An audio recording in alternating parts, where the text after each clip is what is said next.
ఒక అందమైన అడవిలో ఒక నక్క మరియు ఒక కొంగ మంచి స్నేహితులుగా ఉండేవి.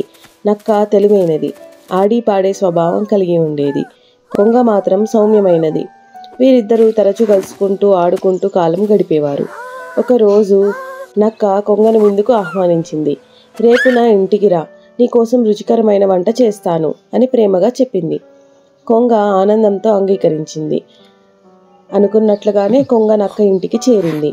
నక్క సూప్ వండింది, కానీ అది ఒక ప్లేట్లో వడ్డించింది. నక్క తన నాలుకతో సులభంగా సూప్ తాగేసింది, కానీ కొంగకి తన పొడవైన ముక్కుతో ఒక్క చుక్క కూడా తాగలేకపోయింది. కొంగ బాధపడుతూ నక్క ఇంటి నుండి వెళ్ళిపోయింది.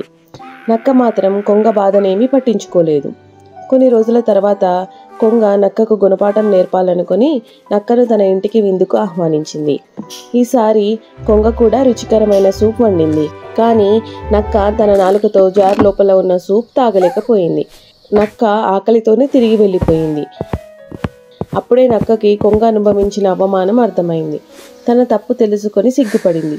ఆ రోజు నుండి ఎవరిని ఎగతాళి చేయకూడదని నక్క నిర్ణయించుకుంది.